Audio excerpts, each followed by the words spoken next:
So, hi everybody, I'm very pleased to be here and will thanks, of course, Jerry to invite me to speak about something that we have already heard in this conference.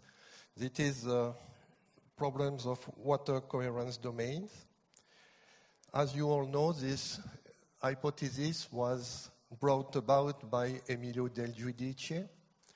And what I want to say to you first, that is all I will present today is based on plenty of discussion with Emilio when he was still alive.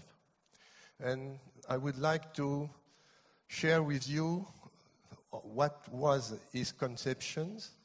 And of course, we may all think that he was right, but also there was some weak points in the argumentation that we should stress. So here you have two examples of what is called microscopic coherence. We have spoken about that. That's birds, that's fishes. And one explanation, according to Emilio, was that this phenomenon are due to quantum laws. That is to say, we should use quantum physics to understand this kind of stuff. I don't know if you are an expert in quantum physics, but the most important thing in quantum physics is the word quantum. Quantum means how many. That is to say, you should not use a scale to characterize matter, but you just have to count. You have to count objects. And when you count objects, that is to say, when you are interested in molecules, this is this picture which comes in front of you. We see that in our body, we are made at 99% of water molecules. So the only number that you should recall is 99%, and not the 60 or 80 that you see on the posters. And when you think in number, you are thinking quantum. You are already making quantum physics. The other things I want to stress to you, that if we are made of 99% water, and if I say I am, who says I am? It's of course water. That is to say, I am water speaking to water. This is obvious, and this should cause no problem. Quantum physics can be very tricky. If you hear of cats, this is not our concern. This is what is called first quantization. This is a picture of the water molecule when we use first quantization. This is the very first step of quantum physics. And I want to say to you that this wave-particle duality does not concern us today. This is not this kind of quantum mechanics that we need for understanding water. This is very important because when you speak about quantum physics to another people, he will always go to first quantization in his mind. And the first thing that you have to do is to recall him that this is not first quantization. It is second quantization. And what does mean second quantization? This means that you have forget something. And the things you have forget, it's electromagnetic fields. When you are making second quantization, you are including in electromagnetic field with the matter field. And that's the difference. So, you must also learn what is a quantum field. A quantum field is a thing like this. That is to say, you take a portion of space or time, and at each point you put a frequency. That is to say, some kind of arrow which is rotating. And of course, you are perfectly allowed to make different direction for the arrows or even different frequencies. This is called an incoherent situations. When you are at this level of understanding, these incoherent situations should be related to these conditions. That is to say, if you look at the basic relationship between number of quantum and quantum phases, which is the angle, which is measured by these arrows, you get this relationship, which is the basis of the theory. And as you see here, on this undetermination relationship, you have 1/2. And I draw your attention that 1/2 has no units. What does that mean? That means that this relationship is okay for any scale, from the microscopic scale up to the macroscopic scale. Another way to say that is to say that second quantizations can be used at any scale. And of course, any scale, even the scale of our body. Now, of course, this is not the only situations. You can have this one. That is to say, instead of having random phases, and having random phases, that means that you are able to count the object, you have these other situations. In these situations, you have the same phase. That is to say, you know perfectly the directions. And the consequence of this uncertitude, undetermination relationship is that now you are not able to count. And this is just what happened here. Are you able to count the birds? It's impossible. Why? Because each bird is exchanging position with other birds. And this exchange of positions doesn't allow you to count. And as you cannot count, the direction of the bird will be the same. As soon as you can count the birds, their direction can be in any directions. So this is the key of the problem. We have two states, which doesn't depend on any scale. And in these two states, the incoherent one or the coherent one, we can, of course, use classical words. For instance, in chemistry, this situation is called van der Waals bonding. And this situation is called hydrogen bonding. This is just what you have to understand at this level. The other thing that comes from this relationship is that if you transform the phase variation in pulsation and the number of particles in energy, you get this well-known relationship. That is to say that you have an indetermination with the energy and the time. Okay. So now, just a small video to see what is coherence. You see here we get metronomes, we have different phase angle, and you see that if you make nothing, this phase angle will be different. But look, we will now put this metronome on two cans. And what will happen?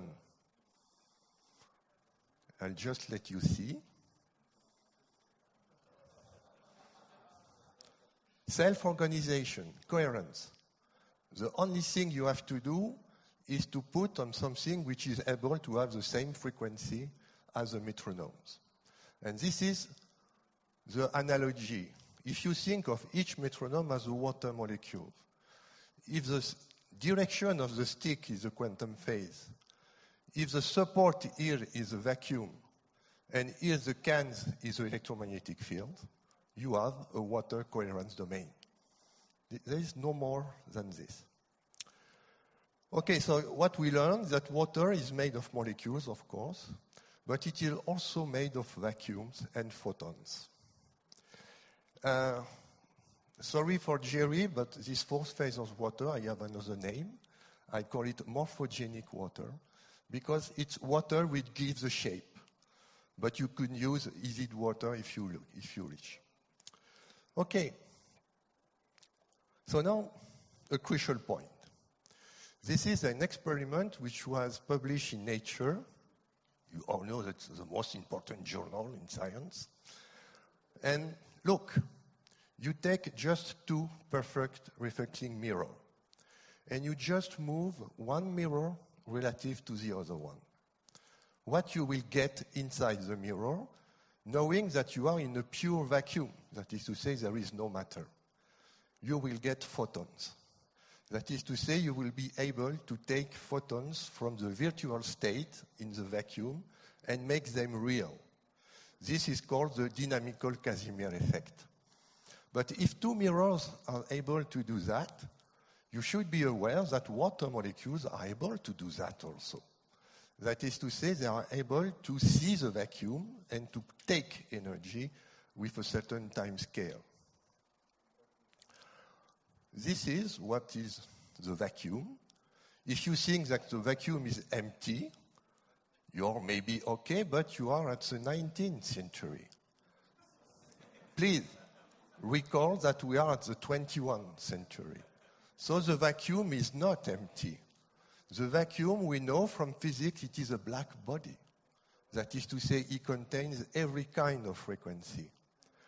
And when we look at just this, vacuum is black body, we can explain why the energy density should scale as the power force of the temperature. And of course, we know that there will be an associated electric field to each portion of the vacuum. And now you maybe all know from classical physics or from chemistry that what can you do with an electric field? You can excite water molecules. And this is what will be done. We will excite water molecules. And here it's a very old paper that you can read it. It's very interesting. What do you think will be the effect of heating vacuum? Because this is just what is made here. We take an atom and we say to the atom, you should heat some vacuum. The response is very clear. When an atom heats vacuum, it becomes bigger. It has a size increase. In physics, it is called the Lamb shift, because it is also, we can express this as energy. And the amazing thing is that this atomic size increase is universal. That is to say, it doesn't depend on the matter. It depends only on the property of the electrons and on the fine structure constant. It is a constant which is just 0.5 picometer. So the next time that you will climb on a scale to see how much is your weight, you should be aware that you are not weighting the matter you are made of, you are weighting your vacuum. This is the main consequence of what I'm saying. Of course, what we know is that if water is heating vacuum, she will get bigger. But what does that mean, a bigger water molecule? Of course, as the water molecule is bigger, you will put less water molecule in a given volume. That is to say, we will have the natural conclusion that water which has eaten vacuum should be of low density water. And water which has not eaten the vacuum should be high density water. So we see very clearly this distinction between these two kinds of water. Now I will strongly recommend you to read this paper from an Indian mathematician. It is Siddhartha Sen. And Siddhartha talked to me because I was very happy with Emilio Del Giudice's theory of the coherence domains. And Siddhartha told me that I was wrong. There was a problem. The problem is here. When you excite a water molecule to make the coherence domain, of course, you should heat some vacuum, which is modelized here by this constant. Siddhartha tells me that there are two cases. Either you want a 3D coherence, that is to say you want coherence in the bulk. The consequence is that the density, the electronic density, will be function of the wavelength of excitations. And this is true. That means that as you have a proportionality to wavelengths, you can only use very short wavelengths, because otherwise you will have too much, not enough water molecules to give the electrons. And this is not correct.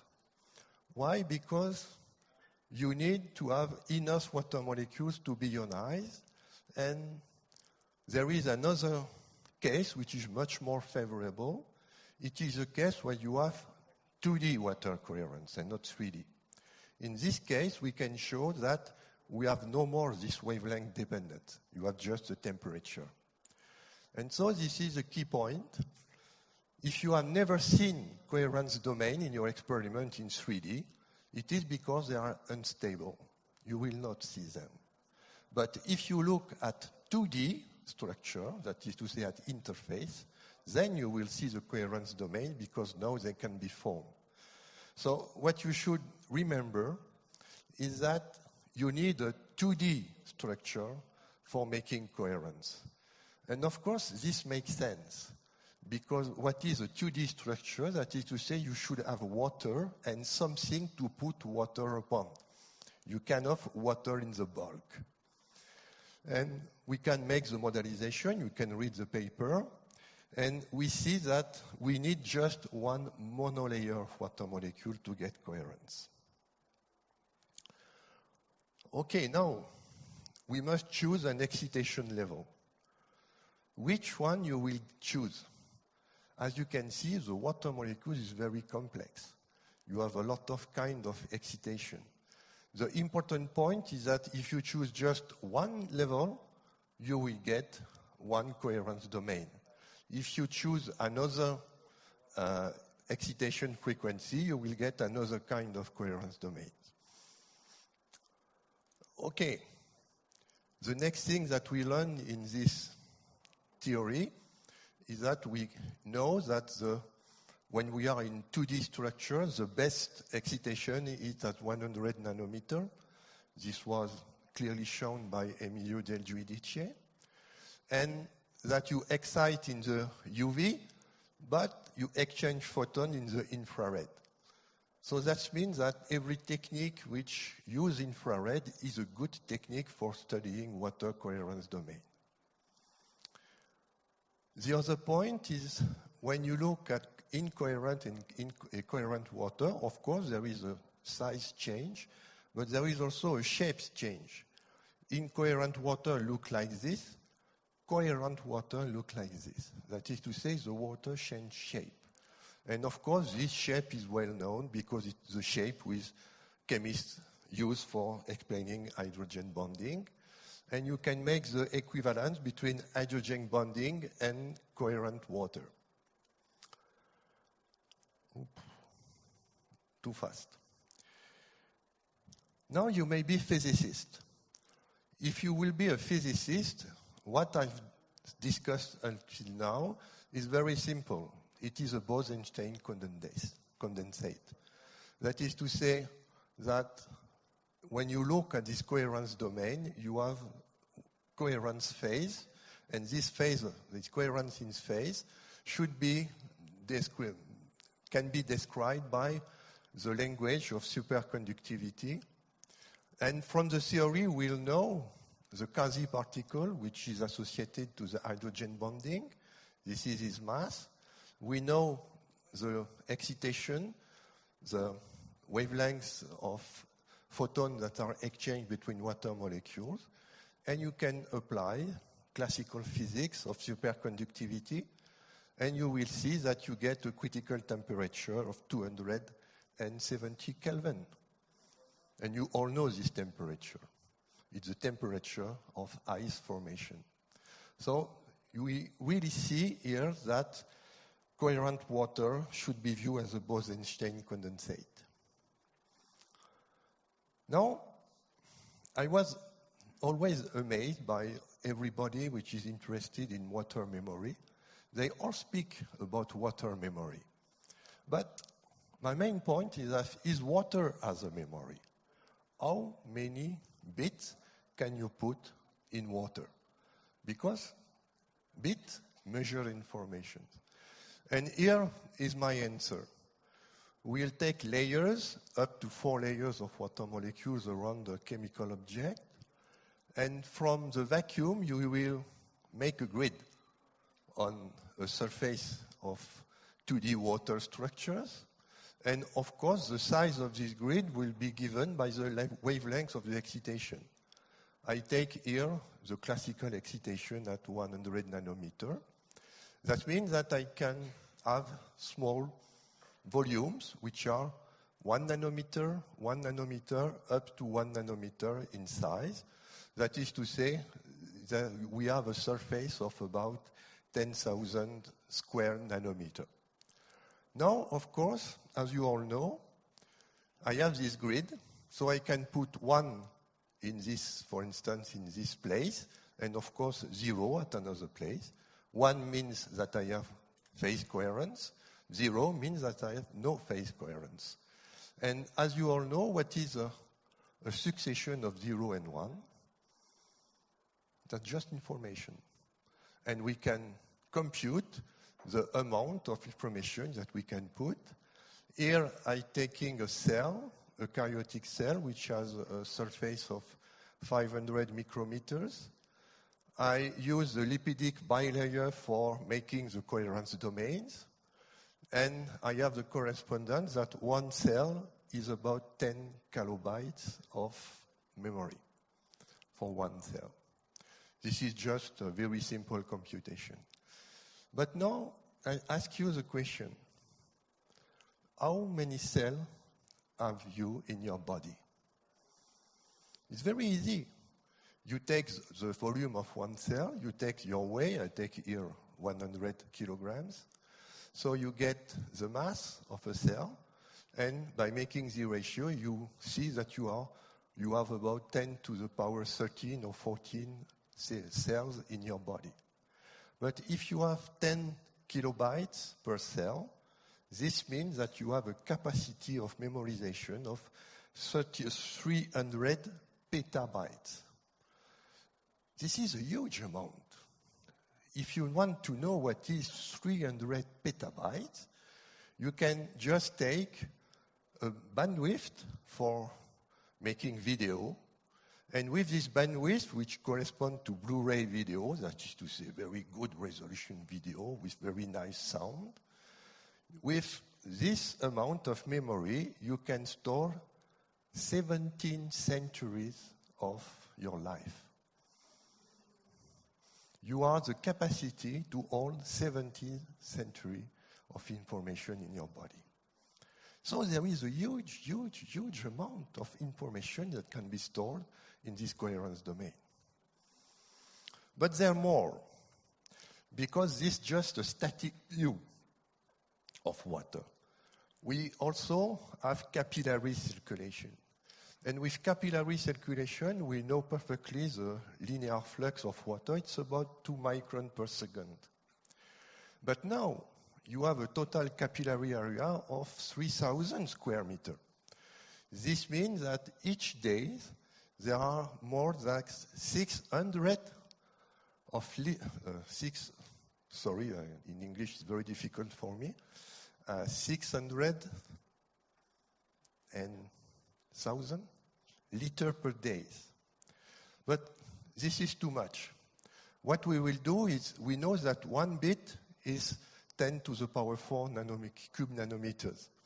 So what we know the flow and the size of the bit, we see that in our capillaries we have an information flux of 100 exabytes per second.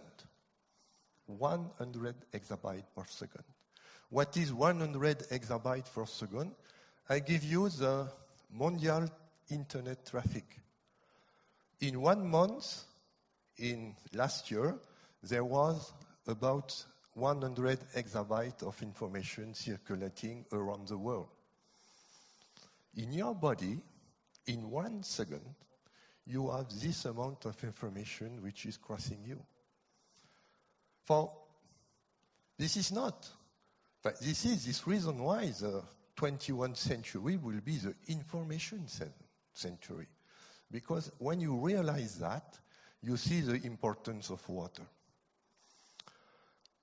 Okay, so now that we have really a good model for understanding what is water, it is a nanostructured medium which can hold a lot of information. We have quantified the amount of information. We can go to some mysteries about water. One big mystery is homeopathy. You know that there are several people which tell you that homeopathy is just nothing. I will just draw your attention that when you dilute, you are reducing the number of solute molecules. So that means that you are increasing the number of coherence domains. And if you have more coherence domain, you will have, of course, more information. This I will be very fast because it had been recently published. It is NMR relaxation measurement in water. So if you are interested, the paper was published last month, so you can go to this reference. We take dilution, as in homeopathy, and we record T1 or T2 on two preparations, copper or gel semion. Then we have a special mathematical treatment. With this treatment, we transform the data into lines. And with these lines, we can get slopes, which are very nice. And from these slopes, we can really distinguish between several kinds of way of making the dilution. Looking at the control, we have very significant results, which are more than 3 sigma. And we can even model this data with classical spin treatment. And with this classical spin treatment, we are able to characterize the relaxation times of these coherence domain water molecules. We see that it is a very slow motion of water molecules. It is 1 nanosecond, it has 1 picosecond. And we see that we have a freezing of the proton about 4 angstrom around each water molecule. I will just finish by some nice picture that come from electrophotonic analysis. You may call this also Kirlian effect. We have a special machine which allows us to record nice pictures. Here are some pictures that we are able to record now on, of course, homeopathic remedies. This is pure water. This is the mother tincture gel semion. This is 13 dilution, CH. And this is just dilution without shaking. And we see that in each case, we are able to have different image. We can make, of course, modelization of this image. That is to say, we can compute, for instance, the information content, what is called entropy. So we can put an entropy on each of these image. And I will finish by this one, which is probably the most beautiful. Here you have 50,000 Korsakoff dilutions, a very huge number of dilutions. This is a fresh one, made last year. This is the one which was made 30 years ago. You see the difference? Much better. That is to say, homeopathic remedies are like wine. You have to wait to appreciate them. So that's the end of my talk. I would like to thank you for your attention. For those who are interested, I have published a book where I explain quantum physics for water. But of course, this book is in French. I hope that it will be translated in English. But this is the problem of my editor, it's not mine. So please, now, if you have questions, I will be very happy to answer.